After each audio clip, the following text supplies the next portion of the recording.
Bismillahirrahmanirrahim. Assalamualaikum warahmatullahi wabarakatuh. Waalaikumsalam warahmatullahi wabarakatuh.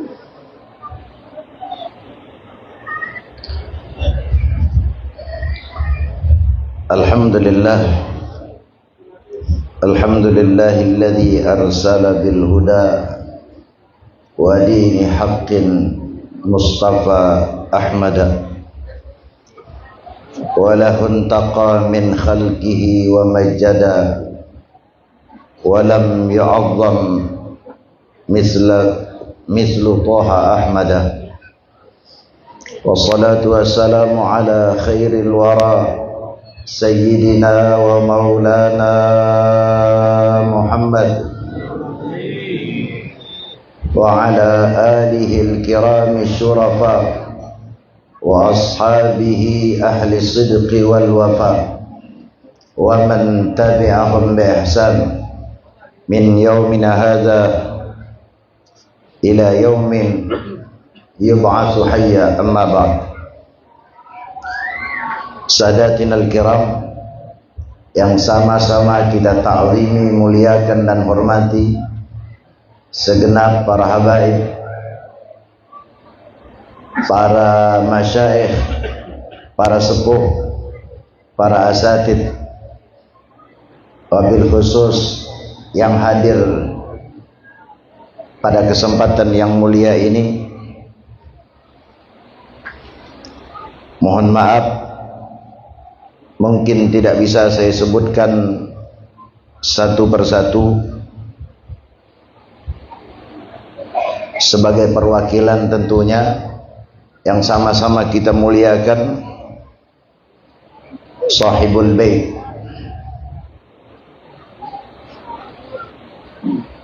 Al-Mukarram Al-Ustadz Samuji,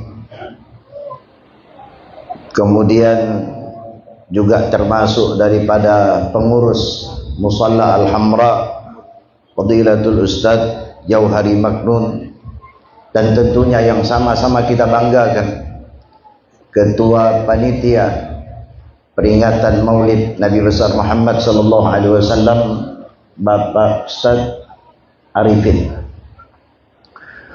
Tentunya kita doakan mereka semua mudah-mudahan senantiasa dan selalu diberikan Allah Subhanahu wa taala nikmat sehat wal afiat.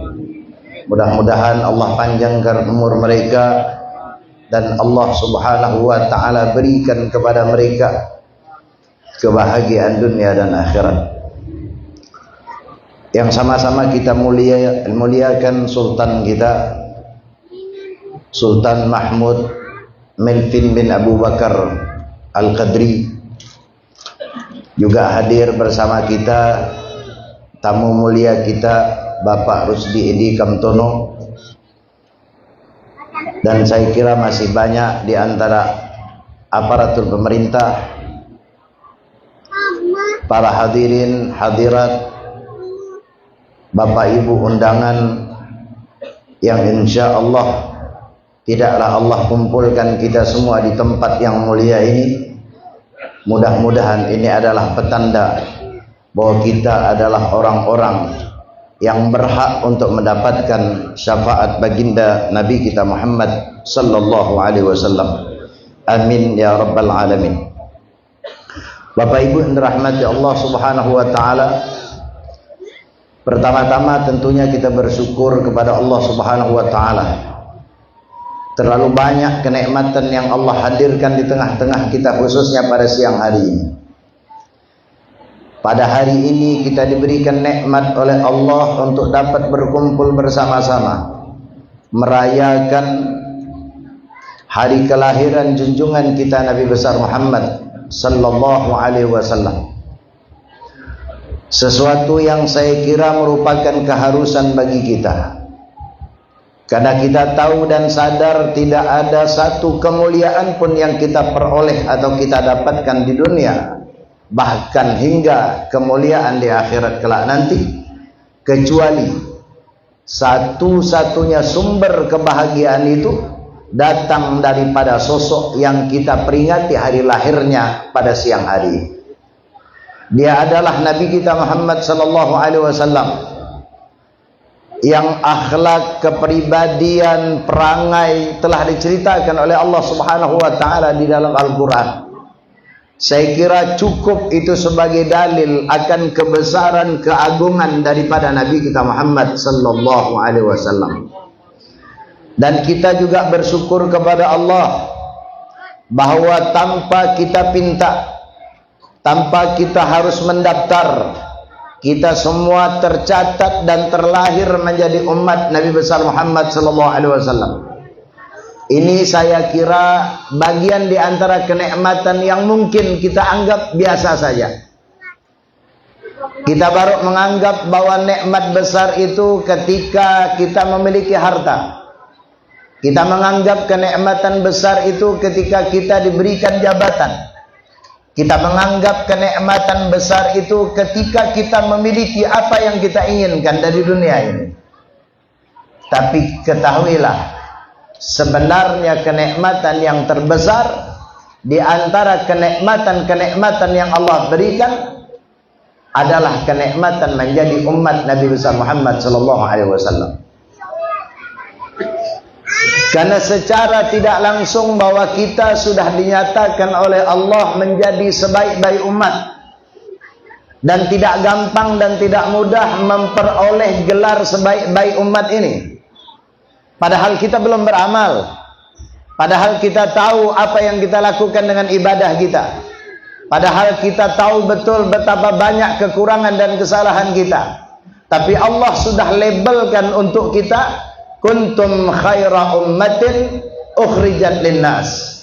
Kalian adalah sebaik-baik daripada umat manusia yang Allah Subhanahu wa taala hadirkan di tengah-tengah umat ini. Sebaik-baik umat itu adalah kita.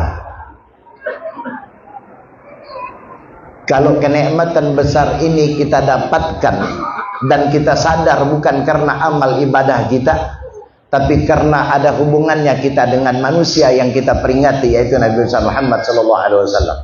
Saya kira ini pun sudah cukup sebagai dalil untuk mengagungkan, membesarkan dan memuliakan daripada Nabi kita Muhammad SAW. Dan masih banyak lagi keutamaan-keutamaan yang Allah Subhanahu wa taala berikan kepada kita. Bahkan tak satu pun kemuliaan yang kita dapatkan, tak satu pun kemuliaan yang diperoleh, bahkan bukan hanya kita, semua yang Allah Subhanahu wa taala tampakkan, wujudkan di alam dunia ini, kalau ada kemuliaan di sisi mereka, ketahuilah kemuliaan itu bersumber dari manusia yang kita peringati hari kelahirannya siang hari ini. Dia adalah Nabi besar Muhammad sallallahu alaihi wasallam. Oleh karenanya Al-Habib Ali Al-Habsyi mengatakan, "Wa ma min khuluqin fil bariyati mahmud illa wa huwa mutalaqqan an zainil wujud." Tidak ada satu pun kemuliaan, keistimewaan di alam semesta ini kecuali kemuliaan dan keistimewaan tersebut bersumber daripada Nabi kita Muhammad sallallahu alaihi wasallam. Bahkan dikatakan, wa kulluhum min rasulillahi multamisun gharfan minal bahri aw rashfan minad diyami. Demikian yang dikatakan oleh Al-Imam Al-Busiri. Wa kulluhum min rasulillahi multamisun. Semua kemuliaan, semua keutamaan, termasuk kemuliaan dan keutamaan yang berupa mukjizat yang Allah berikan kepada para nabi dan rasul terdahulu, semuanya bersumber dan diambil dari kemuliaan Nabi kita Muhammad sallallahu alaihi wasallam. Bahkan masih tinggi dan mulia lagi kemuliaan Nabi. Sungguh pun keutamaan itu sudah diambil dan dibagikan atau diberikan kepada para nabi dan rasul, tak mengurangi kemuliaan Nabi Muhammad. Karena Al-Imam Busiri mengibarahkan gharfan minal bahri aw rashfan minad diyami. Kemuliaan yang diambil dari Nabi Muhammad tersebut hanya satu centong dari lautan, hanya percikan dari hujan. Begitulah. Dan masih banyak kemuliaan-kemuliaan yang Allah Subhanahu wa taala berikan kepada Nabi kita Muhammad sallallahu alaihi wasallam.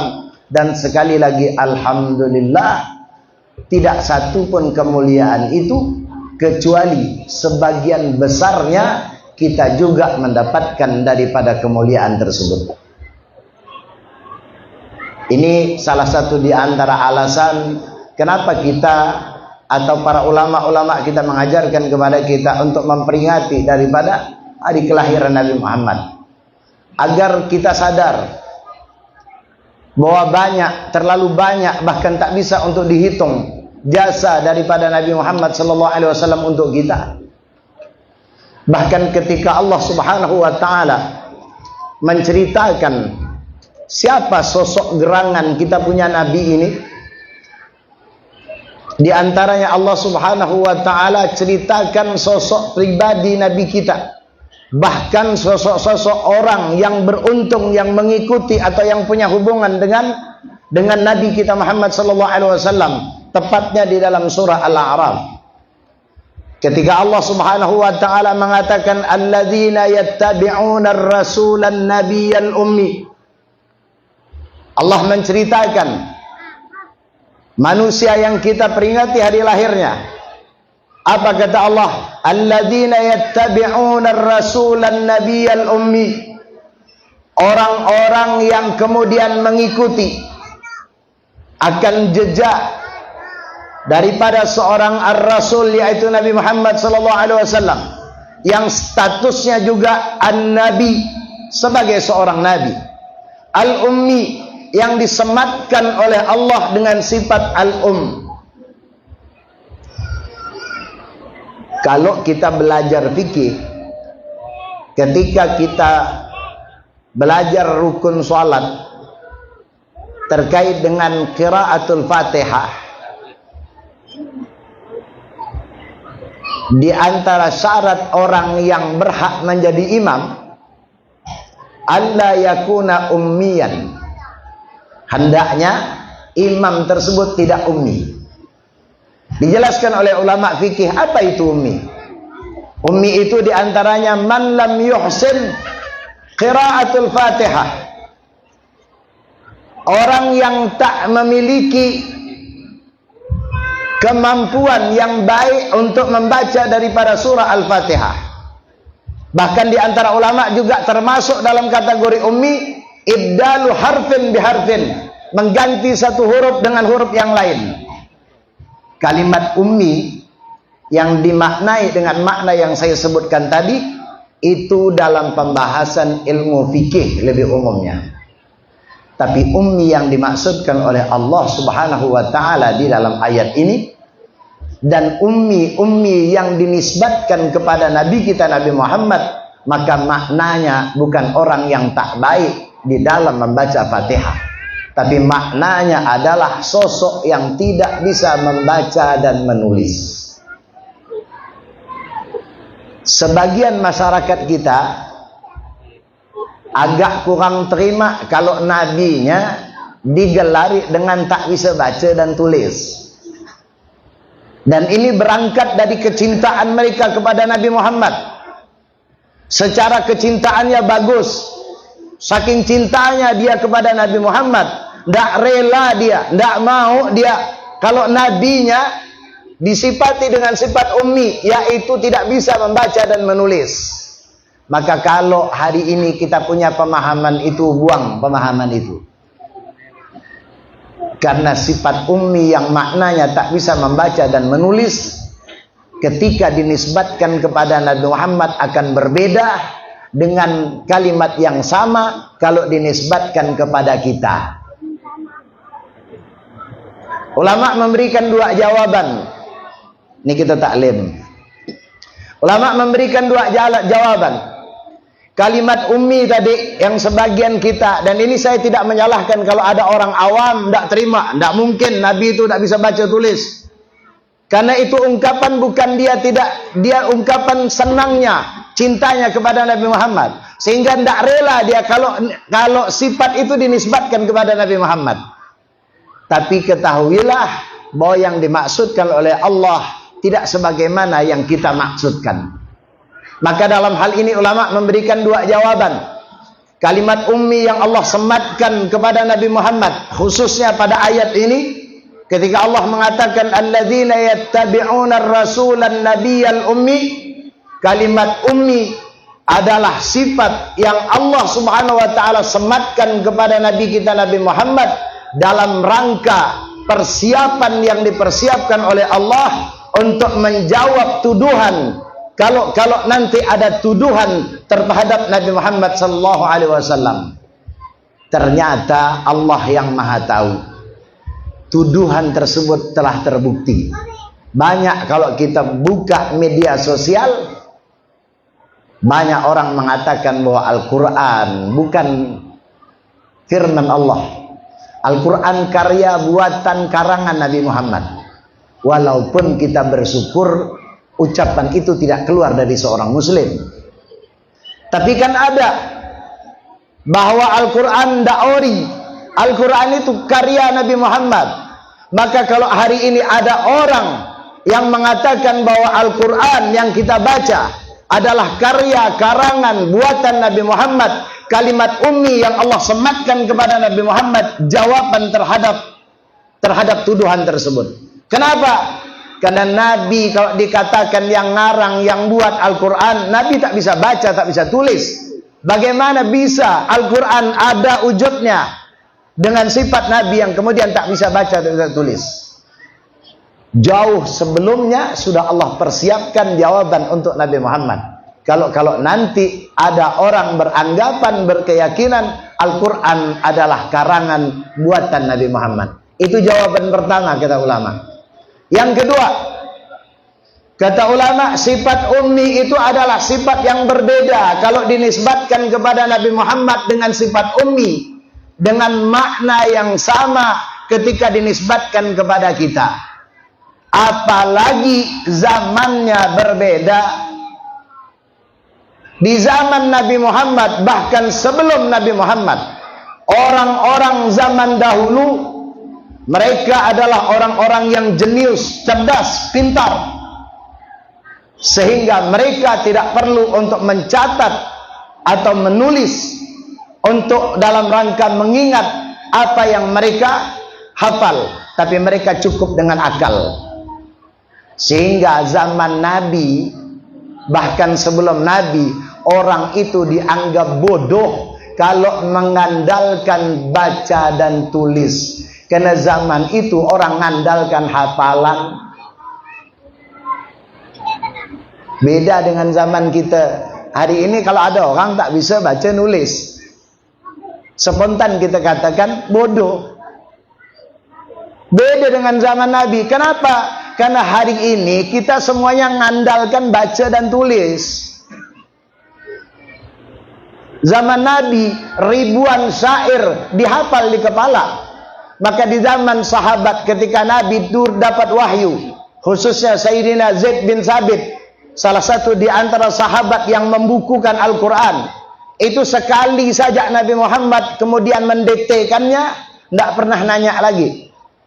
Kalau kita surah Qul Huwallahu Ahad tuh 4 hari kita ngapalnya, tak hafal-hafal. Zaman dulu beda, jenius. Jadi kalimat ummi yang disematkan Allah kepada Nabi Muhammad, jangan kita nilai dengan keadaan kita hari ini. Tapi nilailah dengan zaman dan keadaan di mana Nabi SAW ketika itu. Kenapa? Allah menyematkan kalimat itu. Allah ingin mengunggulkan bahwa Nabi adalah orang yang cerdas. Nabi adalah orang yang jenius. Tak butuh untuk belajar, baca dan tulis. Karena semua bisa diingat dan dihafal dengan baik di kepala Nabi Muhammad SAW. Itu ketika Allah kemudian menjelaskan siapa dia Nabi. Seorang Rasul, seorang Nabi, dan dia adalah orang yang disifati oleh Allah dengan sifat ummi. Tidak sampai di situ. Allah Subhanahu wa ta'ala sebutkan lagi sosok Nabi Muhammad ini bagaimana sih? Ya'muruna bil ma'ruf wa yanhahum 'anil munkar. Ini saya lanjutkan ayat surah Al-A'raf tadi. Nabi itu adalah sosok yang ya'muruna bil ma'ruf, mengajak orang kepada kebaikan, wa yanhahum 'anil munkar, sosok yang mencegah, yang mewanti, yang menghalangi, yang mengingatkan untuk kepada seseorang untuk melakukan daripada kemungkaran. Jarang ada orang punya perhatian. Kita kadang-kadang hidup yang penting aku tak ada, kita ke hati kita lah. Nabi bukan sosok itu. Harusnya hari ini kita dapat meniru sosok Nabi. Kalau ada saudara kita mungkin tergelincir, ada saudara kita mungkin kita lihat agak menyimpang, maka di antara tugas kita adalah mengikuti apa yang Allah katakan kepada junjungan Nabi kita, ya'muruna bil ma'ruf wa yanhahum 'anil munkar. Ajak kepada kebaikan, ajak kepada kebenaran, wa yanhahum 'anil munkar, cegah dia, ingatkan dia. Itu sifat Nabi yang Allah ceritakan. Kemudian apa lagi kata Allah Subhanahu wa taala? Wa yuhillu lahumut thayyibat wa yuharrimu 'alaihimul khaba'is. Sosok yang bukan hanya mengenalkan kita ini loh yang baik, ini loh yang mungkar, bukan. Tapi sosok itu juga adalah sosok yang mengenalkan kepada kita ini yang halal, ini yang haram, ini yang boleh, ini yang tidak boleh. Itu sosok Nabi kita Muhammad sallallahu alaihi wasallam. Kemudian Allah Subhanahu wa taala mengatakan wa yadha'u anhum israhum wal aghlal allati kanat alaihim. Selanjutnya Allah mengatakan sosok itu adalah sosok yang menghilangkan beban dan belenggu terhadap umatnya. Belenggu kita nih Bapak Ibu, beban yang seharusnya kita terima, kita tumpuk berat ini sudah diringankan oleh Nabi kita Muhammad sallallahu alaihi wasallam. Nabi sudah tangguhkan itu semua, dan itu adalah perhatian dan kasih sayang Nabi untuk kita. Karena Nabilah kita banyak diberikan keringanan oleh Allah. Di zaman dahulu dari golongan Bani Israel diceritakan, bahkan Sayyid Muhammad Al-Maliki di dalam kitab Syaraful Ummah Al-Muhammadiyah menukil dan memasukkan di antara riwayat ini, menceritakan umat Bani Israel terdahulu, kalau mereka terkena najis di pakaiankah, di badan mereka kah, tidak ada solusi untuk menghilangkan najis tersebut kecuali harus dipotong. Bisa sombeng-sombeng baju kita kalau hari ini. Kalau syariat yang zaman dahulu itu diterapkan ke kita, sombeng-sombeng Mbak. Apalagi yang kerja di pasar, perawan terkena najis, dicuci tidak boleh, karena satu-satunya untuk menghilangkan najis tersebut dipotong. Yang jadi masalah kalau kena ke kaki, amputasi kita. Asam urat, bukan. Ngapa diamputasi kita orang? Memang begitu syariatnya. Rahmatnya Allah kepada kita umat Nabi Muhammad, dan itu karena Allah melihat kepada kekasihnya, sehingga yang berlaku di syariat terdahulu tidak Allah berlakukan kepada umat Nabi Muhammad. Bahkan ketika Nabi Musa alaihi salam mendapatkan kitab Taurat, Nabi Musa mendapatkan cerita satu umat yang luar biasa keistimewaannya. Saking terkagum-kagumnya Nabi Musa itu meminta agar umat yang diceritakan dalam kitabnya tersebut menjadi umatnya. Apa keistimewaannya? Ini hadisnya panjang, saya pun tak hafal semuanya. Tapi hadis ini kalau mau lihat, bisa dilihat dari antaranya di dalam kitab Fawaidul Mukhtarah, karya daripada anak guru saya, Al-Habib Ali bin Hasan bin Ahmad Baharun. Di catatan kaki beliau kemudian memuat hadis ini. Kalau tidak dan seingat saya, hadis ini diriwayat Imam Hakim. Diceritakan bahwa ketika Nabi Musa alaihissalam mendapatkan daripada kitab tersebut, dia baca, di dalamnya diceritakan tentang cerita daripada Nabi kita, bahkan umat daripada Nabi kita Muhammad sallallahu alaihi wasallam. Dan ini sudah diceritakan di ayat kelanjutan yang akan saya bacakan tadi. Nah, alladzina yajidunahum maktuban fit Taurah wal Injil. Ayat yang tadi di awal saya bacakan, hanya saya langkau tadi.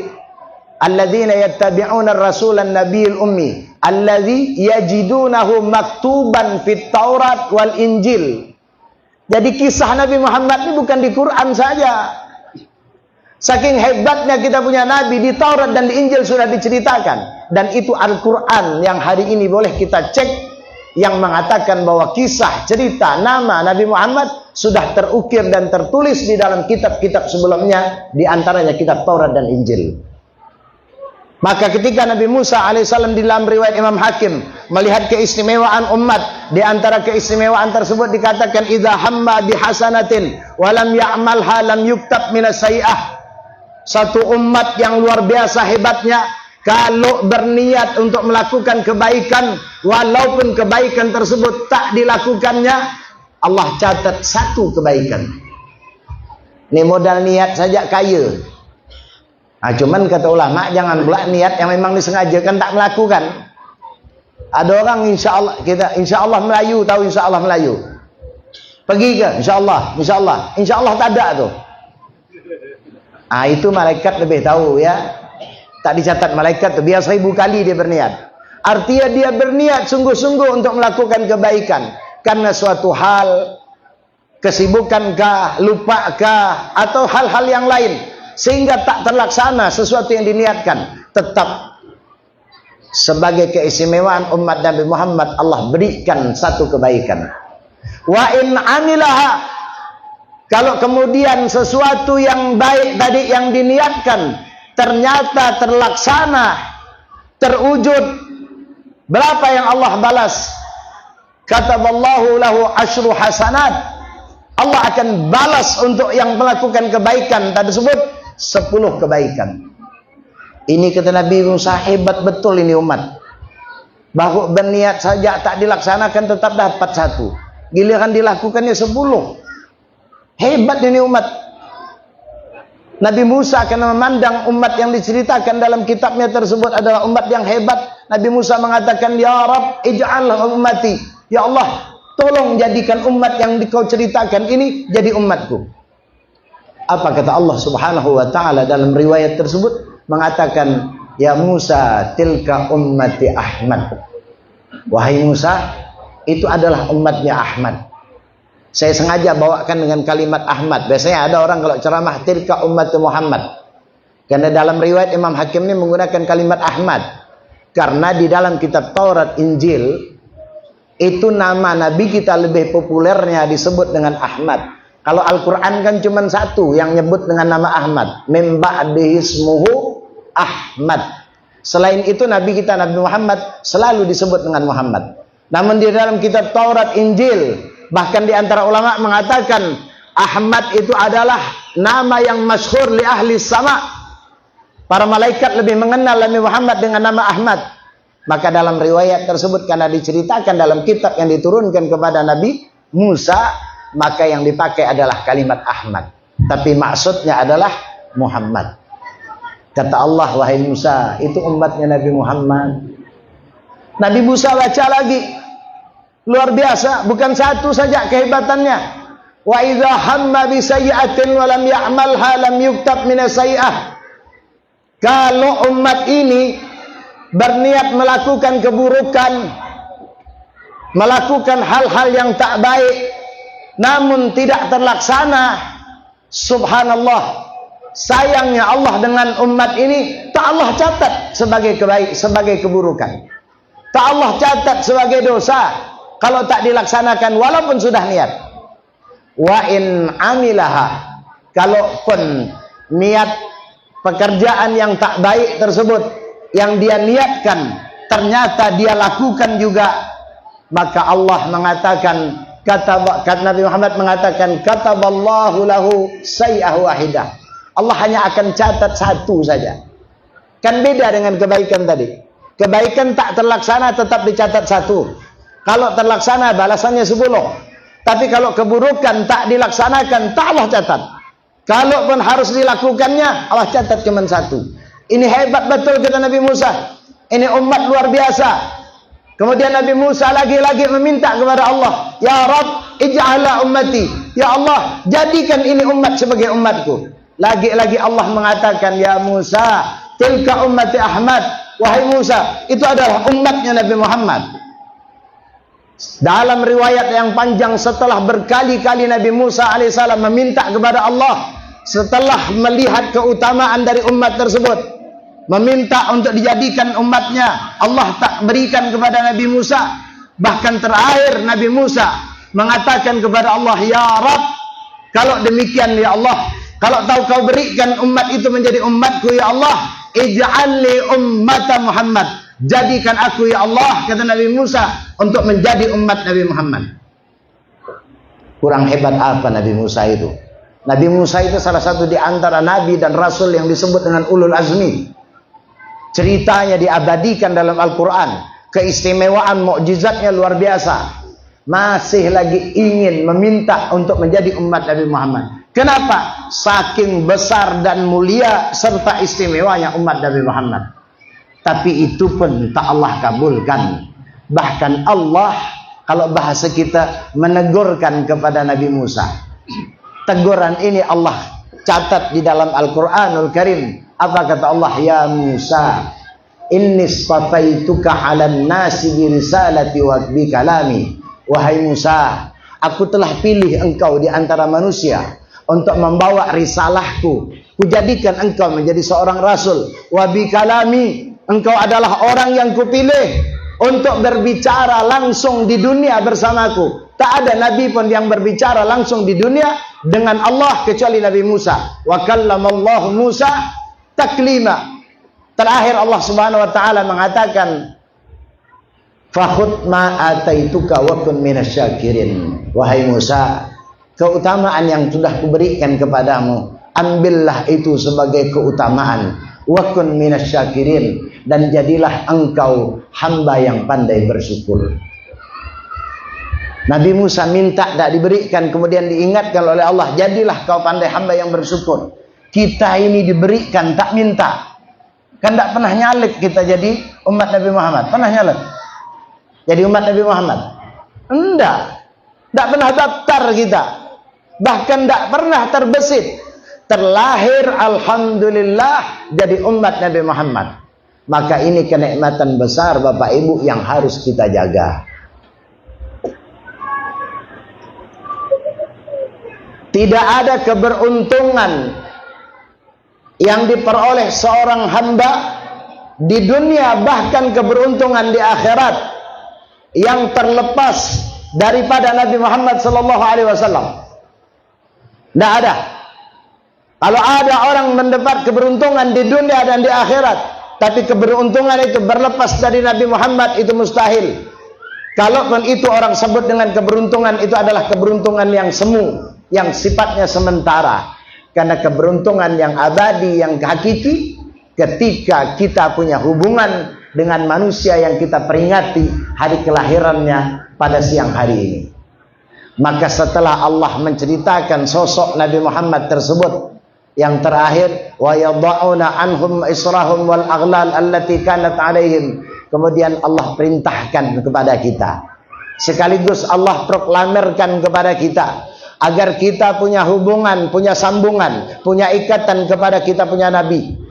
Dan Allah Subhanahu wa ta'ala berikan 4 sarana untuk kita jadikan sebagai perekat, sebagai penghubung kita kepada Nabi Muhammad. Yaitu kelanjutan ayat ini.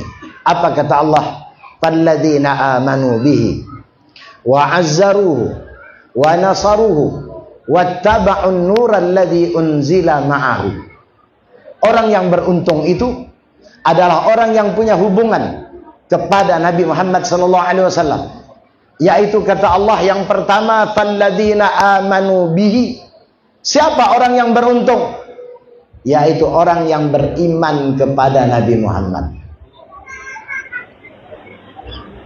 Beriman kepada Allah tidak sah jika tidak disertakan dengan iman kepada Nabi Muhammad. Dan Allah sudah mengajarkan kepada kita bahwa kalimat syahadatain yang bahkan itu menjadi rukun daripada salat kita, tidak sah kalau kesaksian itu hanya kita saksikan untuk Allah Subhanahu wa taala, kalau tidak kepada Nabi kita Muhammad sallallahu alaihi wasallam. Bukankah setiap hari kita mengatakan asyhadu an la ilaha illallah wa asyhadu anna Muhammad Rasulullah. Artinya kalau kemudian hubungan kita dengan Allah, kalau Nabi tak diikut sertakan pun Allah tak terima. Makanya Imam Syafi'i mengatakan kafakum min azimi gadrikum man lam yusalli alaik la salatalah. Cukuplah sebagai gambaran keagungan di antaranya Nabi kita Muhammad sallallahu alaihi wasallam. Orang yang tak bersalawat kepada Nabi Muhammad dalam salatnya tidak sah salatnya. Padahal salat hubungan antara hamba dengan Allah. Tapi di saat itu Allah ingin ajarkan kepada kita, kau ingin hubungan ini kau kuterima, kata Allah, maka kau harus punya hubungan dengan kekasihku Muhammad. Makanya di dalam ayat yang lain Allah Subhanahu wa taala mengatakan kaitan hubungan Allah dengan Nabi Muhammad, tidak boleh kita pisah-pisah. Apa kata Allah? Qul in kuntum tuhibbunallah fattabi'uni. Dan ayat ini merupakan perintah Allah agar Nabi Muhammad yang mengatakannya, dan Allah catat itu sebagai firman-Nya. Apa kata Allah?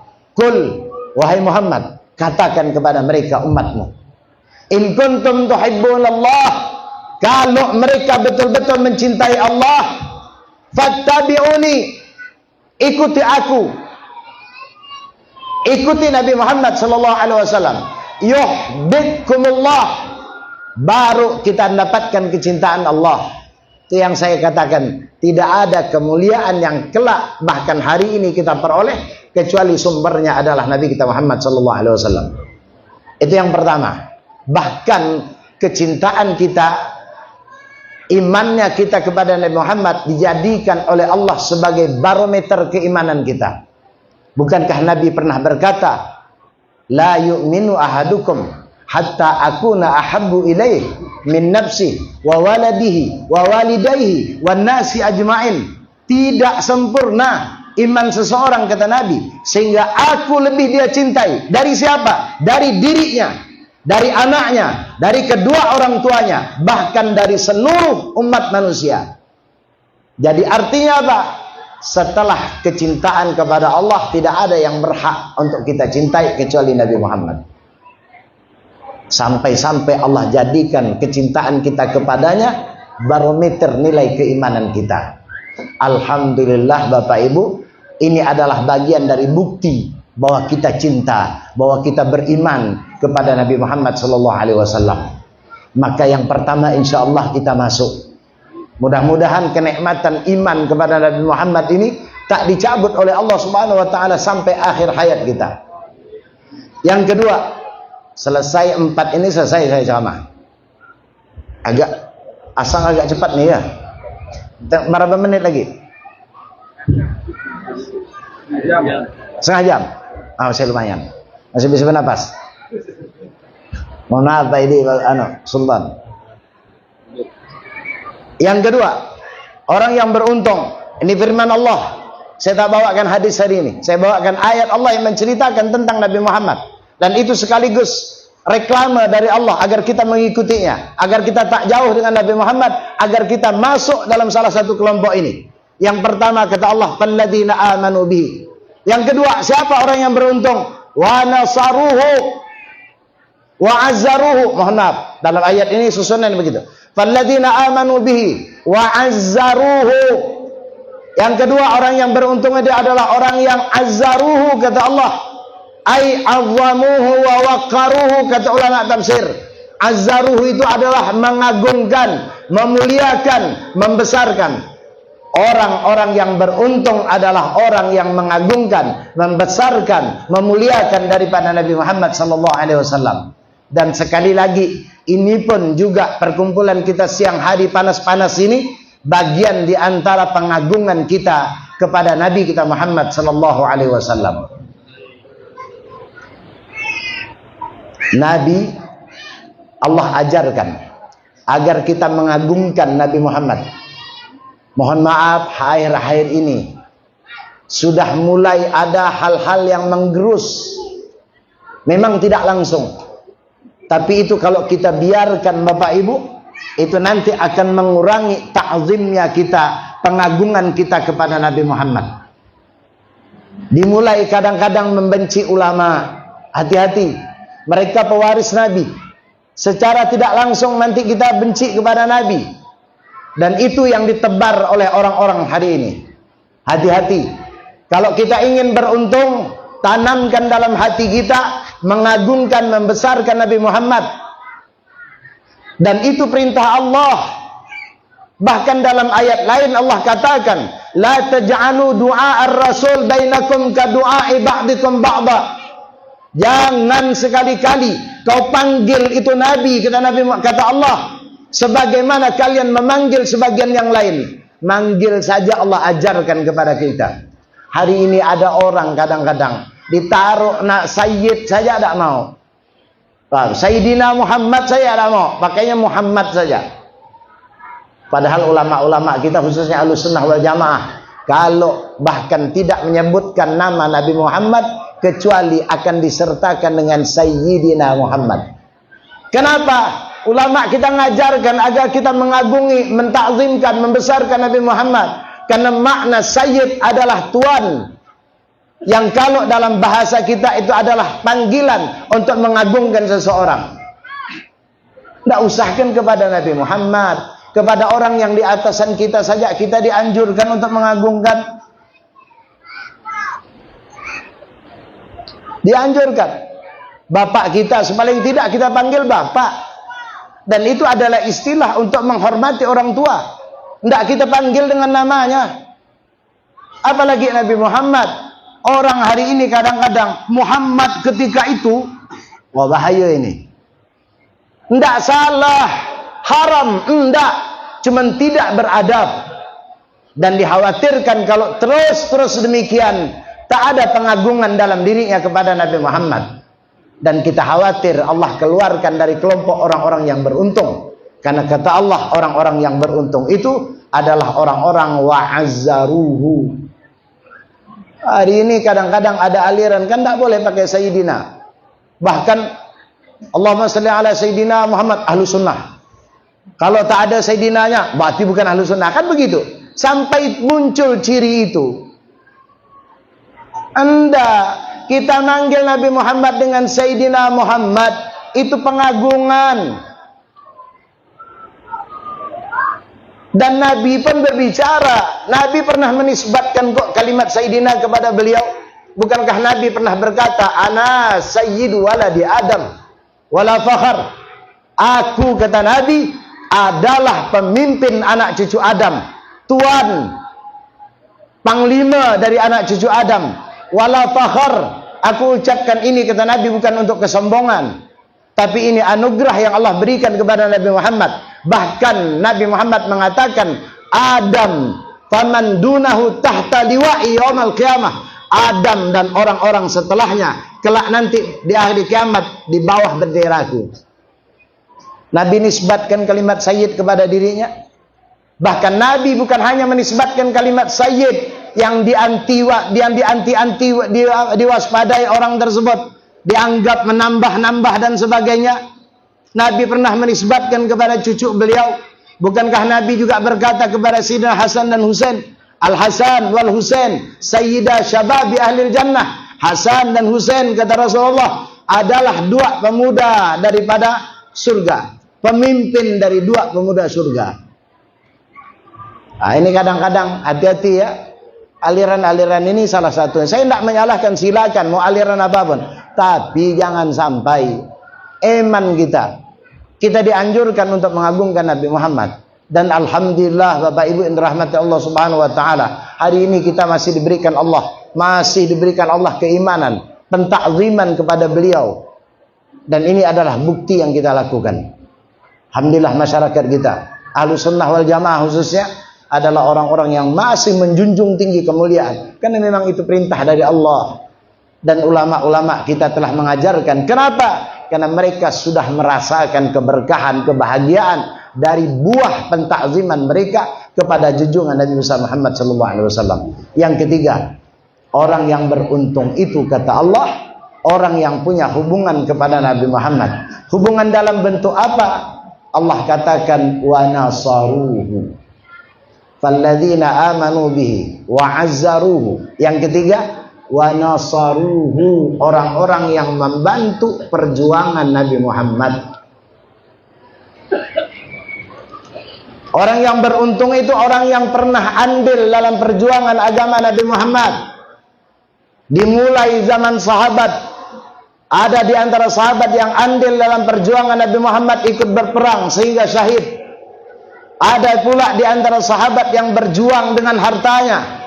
Ada di antara sahabat berjuang dengan tenaganya untuk menebarkan. Bahkan ada di antara sahabat yang rela meninggalkan kampung halaman, bahkan anak istrinya, hanya untuk menyebarkan agama, membantu penyebaran agama Nabi Muhammad SAW. Ada di antara sahabat yang lari ke Yaman, ada di antara sahabat yang lari ke Syam.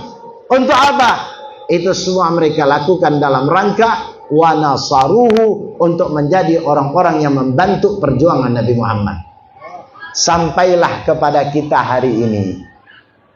Apakah tidak ada peluang lagi bagi kita untuk menjadi orang yang membantu perjuangan Nabi Muhammad sebagaimana yang dilakukan oleh sahabat? Ada. Bahkan hari ini potensi kita lebih besar untuk masuk dalam kategori orang-orang yang membantu perjuangan Nabi Muhammad.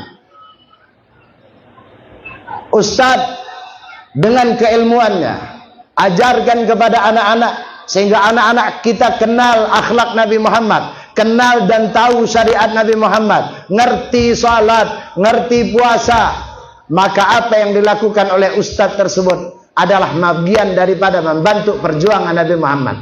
Ada guru ngaji di rumah-rumah, di kampung-kampung, diajarkan kepada anak-anak kecil sehingga mereka ngerti baca Al-Quran, faham daripada Al-Quran, paham tajwid. Itu juga orang punya adil di dalam membantu perjuangan agama Nabi Muhammad. Karena kalau tidak ada orang yang mengajarkan itu semua, habis semuanya. Agama Nabi Muhammad ini hilang. Bahkan hari ini kita rasakan Bapak Ibu, betapa akhlak kesunahan Nabi sudah mulai pudar.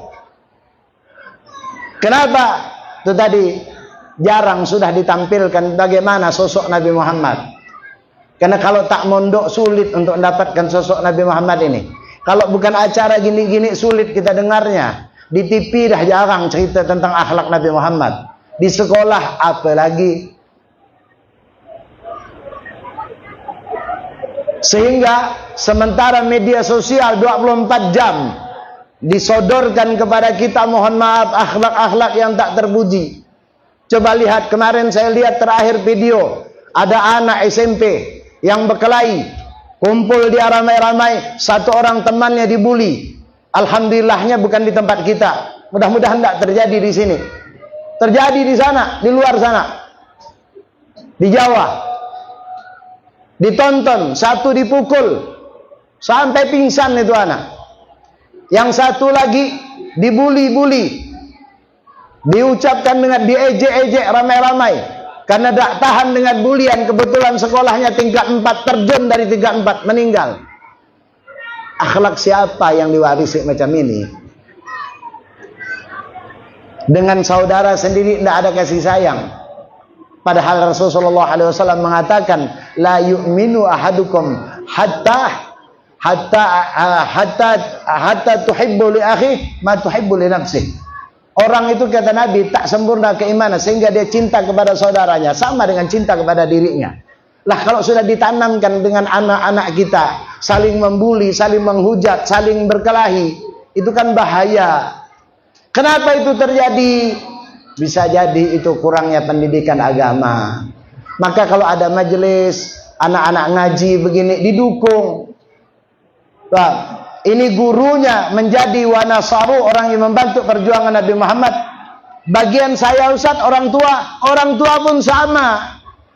Orang tua yang mendorong anaknya belajar agama berarti orang tuanya juga masuk dalam kategori orang yang membantu perjuangan Nabi Muhammad. Kenapa? Karena orang tuanya andil. Kalau orang tuanya dah andil, mana anak pergi ngaji langsung sendiri? Kita yang merintahkan, ngaji sana. Perintah kita itu bagian daripada ucapan untuk membantu kelanggengan agama, syariat dan kesunahan Nabi kita Muhammad sallallahu alaihi wasallam. Yang punya harta tidak perlu kecewa. Ustaz, saya bukan ustaz. Bagaimana? Adakah peluang bagi saya untuk kemudian menjadi orang-orang yang membantu daripada agama Nabi Muhammad? Ada. Bahkan duit jauh lebih besar peluangnya. Ada, saya kenal orang dulu, Masya Allah, kaya, sehingga dengan uangnya banyak pondok pesantren terbantu, banyak anak-anak yang tak mampu kemudian dia bayarkan. Paham, ngalih haluan pula. Sesat bukan, lebih fokus kepada ibadah. Lalu kerja tak ada, duit tak ada. Kalau ada duit tak ada, tak bisa sedekah. Kita ni kadang-kadang menganggap kalau kita fokus ibadah, kita lebih baik, lebih banyak pahala. Betul. Tapi coba kita kalkulasikan.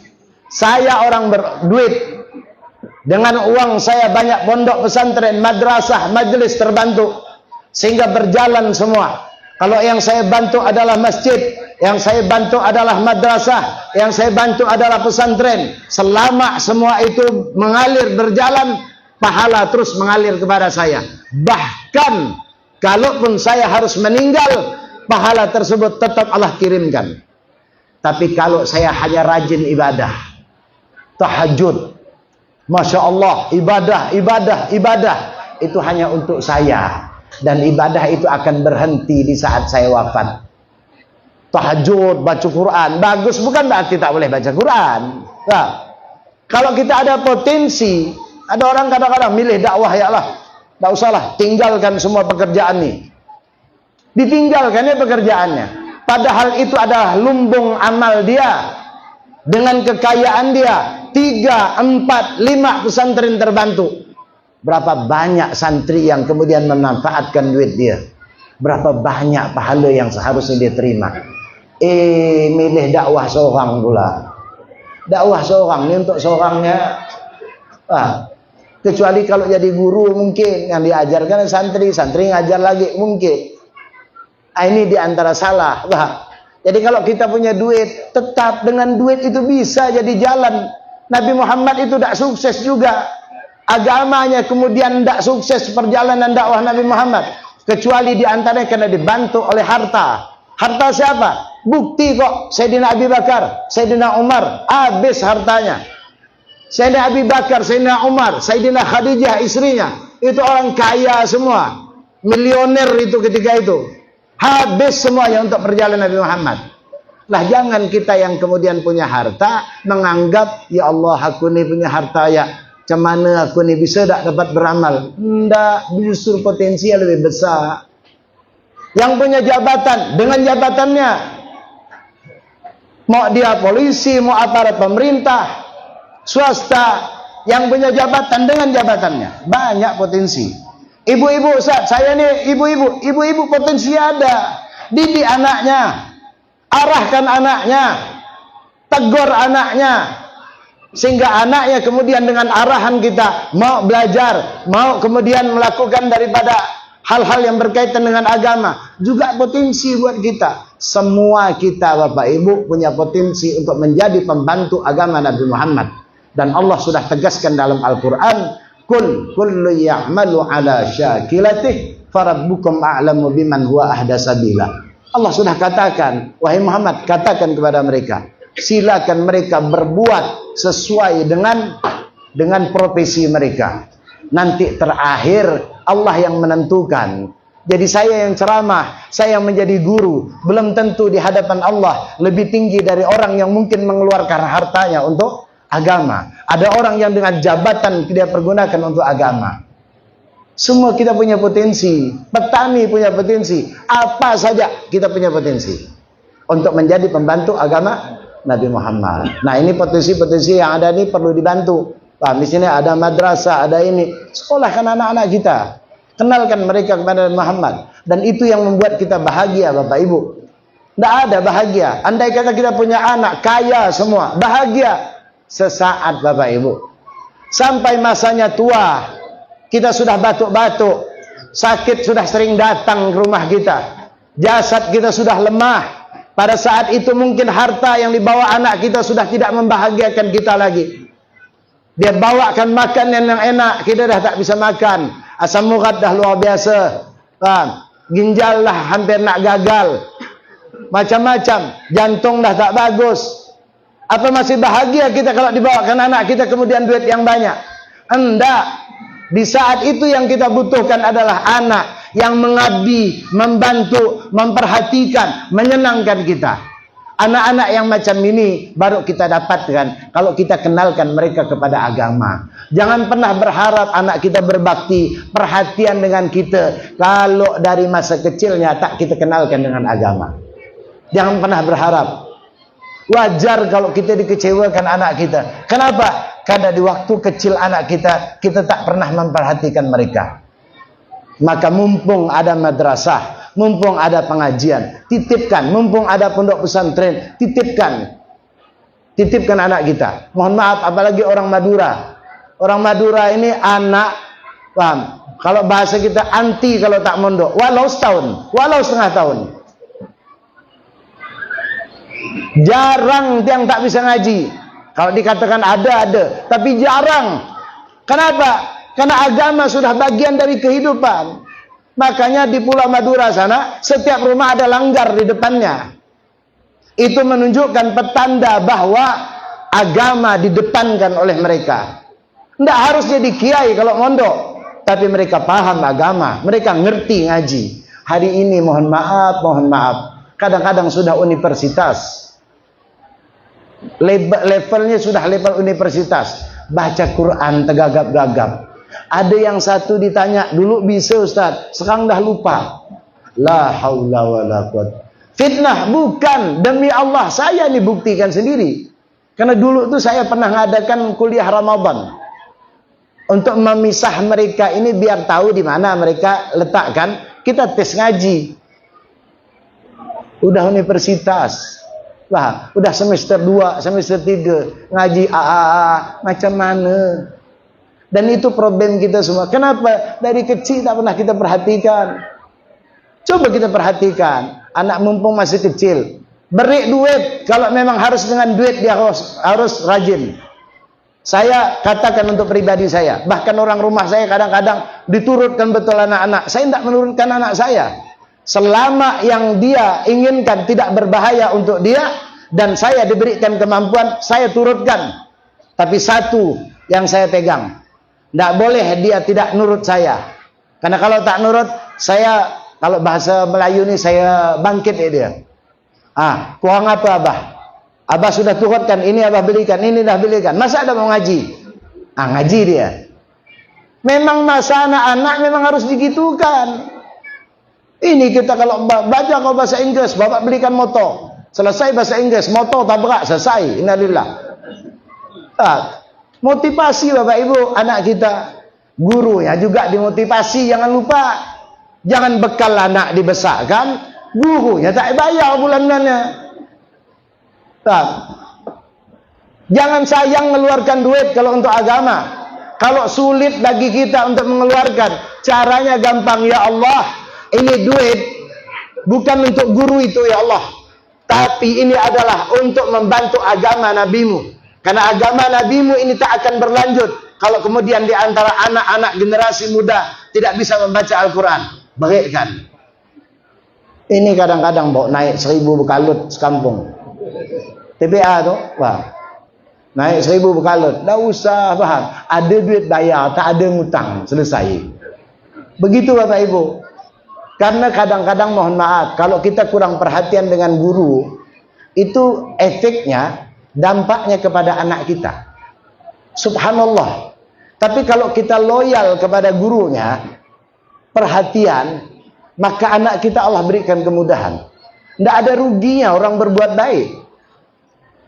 Tapi kan kemudian setan memang banyak, memang godaannya. Iya. Datang anaknya balik ngaji TPA, mak, wah, 2 bulan belum bayar, bulan ini naik, Allah naik ya. Yang kemarin belum bayar, ini naik di Bekalut. La haula, guru tak bayar sampai 3 bulan tak Bekalut. Nah, Bapak Ibu dukung ya. Berikan dukungan kepada guru ngajinya, berikan dukungan minimal yang sudah ditetapkan pembayar agama, apalagi ilmu agama, tak bisa dinominalkan dengan duit. Tidak ada harganya. Tidak ada harganya artinya tidak ada harga yang pantas untuk agama. Tidak ada. Hanya kenapa Ustadz? Kok memang kalau memang tidak ada, kok kenapa harus sebulan sekian? Ya karena memang sekarang kan minum, anak-anak, listrik, tenaga, memang harus dicatat sekarang. Tapi bukan berarti itu adalah nominal agama, pendidikan agama yang diberikan, bukan. Karena itu tidak ada nominalnya. Nah, tapi itulah salah satu di antara cara kita untuk membantu agama Nabi Muhammad. Dan terakhir, orang yang bahagia itu adalah wattaba'un nural ladzi unzila ma'ahu. Orang-orang yang ikut kepada cahaya yang Allah turunkan kepada Nabi Muhammad, yaitu Al-Qur'anul Karim. Maka kita dianjurkan untuk mengikuti daripada Al-Quran. Bapak Ibu, semua mukjizat yang Allah berikan kepada Nabi dan Rasul terdahulu, itu mukjizat berakhir dengan berakhirnya Nabi. Berakhir dengan berakhirnya Rasul tersebut. Nabi Musa, tongkatnya bisa membelah lautan. Kapan? Ketika Nabi Musa masih hidup. Ketika beliau sudah meninggal, maka tongkatnya tak lagi jadi apa-apa. Bahkan bukan hanya tak jadi apa-apa, bahkan tongkat itu pun lenyap dengan lenyapnya daripada para rasul-rasul terdahulu. Tapi Nabi kita, dia punya mukjizat bisa kita saksikan.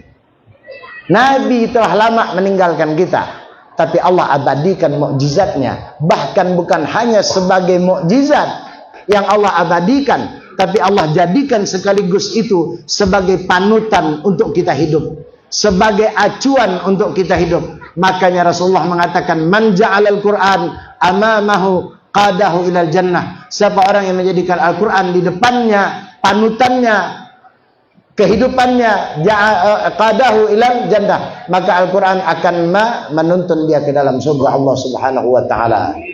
Itu yang kita harapkan Bapak Ibu. Kemudian terakhir ditutup ayat ini yang sudah saya terjemahkan di depannya, ulaika humul muflihun. Orang yang beriman kepada Nabi Muhammad, orang yang mengagungkan Nabi Muhammad, orang yang membantu perjuangan Nabi Muhammad dengan berbagai macam bentuk dan cara dia membantu. Kemudian yang terakhir, orang yang ikut kepada Al-Quran, menjadi Al-Quran sebagai panutannya, menjadikan Al-Quran sebagai pedomannya. Allah katakan ulaika humul muflihun. Mereka itulah orang-orang yang beruntung. Jadi kalau kita ingin beruntung, maka masuklah dalam salah satu 4 golongan yang Allah katakan di dalam Al-Quran. Yang 4 tersebut ada kaitan, ada hubungan dengan Nabi kita Muhammad sallallahu alaihi wasallam. Mudah-mudahan ini adalah petanda bagi kita bahwa kita semua yang hadir pada siang hari ini adalah orang-orang yang masuk dalam 4 golongan yang dikatakan oleh Allah Subhanahu wa taala. Dengan kemudian Allah Subhanahu wa taala jadikan kita hamba-hamba yang mendapatkan kebahagiaan di dunia serta kebahagiaan di akhirat kelak nanti. Amin ya rabbal alamin. Saya kira demikian yang bisa saya sampaikan. Mudah-mudahan ada hikmahnya untuk kita semua, dapat menambah kecintaan, ta'zim serta dorongan bagi kita untuk kemudian menjadi pembantu-pembantu, pendorong-pendorong dari menjaga, mensyariatkan atau menjaga daripada syariat Nabi kita Muhammad sallallahu alaihi wasallam. Amin ya rabbal alamin. Sekali lagi mohon maaf atas segala kekhilafan, kekurangan, tutur kata yang mungkin kurang baik. Mohon maaf, mungkin juga waktunya terlalu lama. Ya, mudah-mudahan sekali lagi kita mendapatkan daripada keberkahan Allah Subhanahu wa taala, mendapatkan daripada inayah Allah, dan kelak nanti mudah-mudahan ini sebagai saksi bahwa kita adalah orang-orang yang berhak untuk mendapatkan bagian daripada syafaat Nabi kita Muhammad sallallahu alaihi wasallam pada seluruh segenap panitia. Mudah-mudahan ini juga bagian di antara orang tercatat bagian daripada orang-orang yang membantu perjuangan Nabi Muhammad, ibu-ibu yang masak, ibu-ibu yang mempersiapkan tikar, semuanya lah. Termasuk tempat yang kita berada pada hari ini, mudah-mudahan ini adalah saksi yang kelak nanti akan dapat kita banggakan di hadapan Nabi kita Muhammad sallallahu alaihi wasallam. Mudah-mudahan kita semua diberikan Allah Subhanahu wa taala sehat wal afiat. Sekian yang dapat saya sampaikan, lebih kurang mohon maaf yang sebesar-besarnya. Wabillahi taufiq wal hidayah. Assalamualaikum warahmatullahi wabarakatuh.